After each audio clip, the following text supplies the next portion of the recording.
Existe um imposto no Brasil que não tem nome oficial. Não está na sua olerite. Não aparece no seu imposto de renda. Não tem alíquota publicada em diário oficial. Mas ele é cobrado todo mês de todo brasileiro que trabalha, de todo brasileiro que poupa, de todo brasileiro que tenta construir qualquer coisa com o próprio suor. E o mais perverso, quanto menos você tem, mais você paga. Fica até o final desse vídeo. Vamos revelar o número exato que esse imposto invisível já te custou nos últimos 12 meses. E quando você ver esse número, você não vai conseguir ignorar mais. O Marcos tem 41 anos. Trabalha como supervisor de logística numa empresa de médio porte no interior de São Paulo. Salário de R$ 4.800. Paga INSS, paga imposto de renda, paga IPTU, paga IPVA, paga IOF toda vez que parcela alguma coisa no cartão. O Marcos acha que sabe quanto imposto paga. Acha que conhece o tamanho da mordida do Estado no seu salário. Não conhece. Porque existe uma camada de tributação que nunca aparece com esse nome e que consome uma fatia do patrimônio do Marcos silenciosamente, mês após mês, há décadas. Esse imposto chama inflação diferencial, e ele foi o maior obstáculo financeiro da classe média brasileira nos últimos 30 anos, sem que ninguém jamais tivesse explicado dessa forma. Inflação todo mundo conhece, todo mundo sabe que as coisas ficam mais caras com o tempo. Todo mundo ouviu falar do IPCA, do IGPM, do índice que sobe todo mês e corrói o poder de compra. Mas o que ninguém explica é que a inflação não é igual para todo mundo. Existe uma inflação para quem tem patrimônio, e existe uma inflação para quem não tem. E a diferença entre elas é onde esse imposto invisível opera. Quando a inflação oficial fecha o ano em 5%, os grandes fundos de investimento, os family offices, as gestoras que administram o dinheiro dos ricos, todos esses já estavam protegidos. O dinheiro deles estava em ativos reais, imóveis que valorizam acima da inflação, ações de empresas que repassam a inflação para o preço dos produtos, fundos imobiliários que corrigem os contratos pelo IPCA. Enquanto isso, o Marcos tinha o dinheiro na poupança.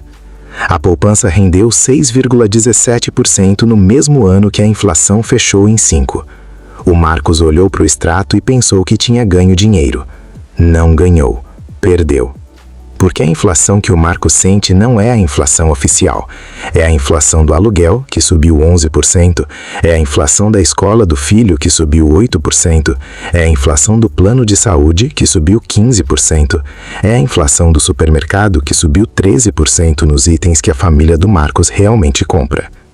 A inflação oficial é uma média, e médias mentem para quem vive nas extremidades. O dinheiro do Marcos rendeu 6,17%, enquanto os custos reais da vida dele subiram em média 12%. Diferença de quase 6 pontos percentuais. Em R$20 mil guardados na poupança, essa diferença representa R$1.200 de poder de compra evaporado em um único ano. Sem fazer nada de errado, sem gastar demais, sem tomar nenhuma decisão ruim. Só por guardar dinheiro no lugar errado. Agora vem a parte que o sistema financeiro brasileiro trabalhou décadas para esconder da classe média. Existe um mecanismo chamado transferência inflacionária de riqueza, e ele funciona assim. Quando o Banco Central sobe a taxa Selic para combater a inflação, o dinheiro de quem já tem patrimônio investido em títulos públicos e fundos de renda fixa começa a render mais. O rico fica mais rico em termos reais porque o rendimento do patrimônio dele supera a inflação com folga. Ao mesmo tempo, o crédito fica mais caro para quem não tem patrimônio. O financiamento sobe, o cartão rotativo sobe, o cheque especial sobe. Quem dependia de crédito para sobreviver, agora paga mais caro para sobreviver. Em outras palavras, a mesma política monetária que protege quem tem patrimônio cobra um preço adicional de quem não tem. Isso não é coincidência, é estrutura. E essa estrutura garante que em períodos de inflação alta, exatamente quando a classe média mais precisa de proteção, ela seja o grupo que mais perde em termos reais. Guarda isso, porque no final desse vídeo vamos mostrar o único movimento que quebra essa lógica sem precisar de muito dinheiro para começar. O segundo mecanismo desse imposto invisível opera dentro de algo que parece completamente neutro: o tempo de processamento bancário. Quando o salário do Marcos cai na conta numa sexta-feira e ele só vai conseguir fazer um investimento na segunda-feira, esses 3 dias de dinheiro parado na conta corrente têm custo real. Num saldo de R$5.000, 3 dias sem rendimento equivalem a aproximadamente R$3,50. Parece insignificante. Mas o Marcos recebe todo mês, e todo mês o dinheiro fica alguns dias parado antes de ser movimentado. Ao longo de um ano são pelo menos 15 a 20 dias de dinheiro parado em média. Em R$5.000, isso representa R$25 por ano de rendimento perdido, só pelo tempo de processamento. Ainda parece pouco, mas não é esse número que importa. O que importa é que os bancos lucram com esse float. O dinheiro que está parado na conta corrente de milhões de brasileiros está sendo usado pelo banco para gerar rendimento. Rendimento que fica com o banco, não com você.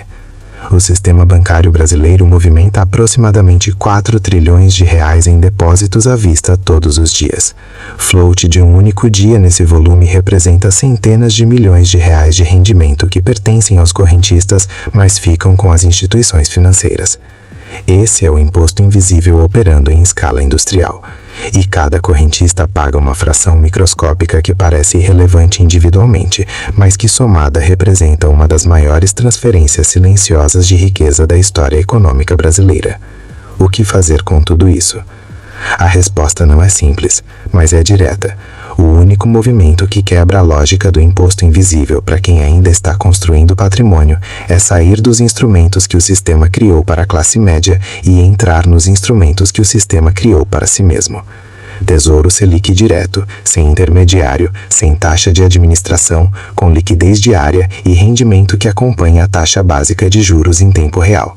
Quando a Selic sobe para combater a inflação, o Tesouro Selic sobe junto. O mesmo mecanismo que protege o patrimônio dos ricos começa a proteger o seu. FIIs de papel, fundos imobiliários que investem em recebíveis indexados ao IPCA ou ao CDI. Quando a inflação real da vida do Marcos sobe, esses fundos sobem junto. O aluguel que ele paga, corrigido pelo GPM, tem um espelho no mercado financeiro que pode estar rendendo para ele ao invés de contra ele. Não é necessário ter R$1.000 para começar. Não é necessário entender análise fundamentalista. É necessário entender que guardar dinheiro no lugar errado tem custo real, e que esse custo tem nome, tem mecanismo, e foi construído para funcionar exatamente contra quem está tentando sair do zero. Agora o número que prometemos. Se você tem R$10.000 guardados em poupança hoje e a inflação real da sua vida está em 12% ao ano, enquanto a poupança rende 6%, você está perdendo R$600 de poder de compra por ano. Em 5 anos são R$3.000 perdidos sem gastar nada, sem fazer nada de errado, sem nenhuma decisão ruim. Só pelo custo de não saber que esse imposto existe. Agora você sabe. Deixa nos comentários a palavra invisível se esse vídeo mostrou algo que você nunca tinha visto dessa forma. Quero saber quantas pessoas estão pagando esse imposto todo mês, sem saber o nome do que está acontecendo com o dinheiro delas.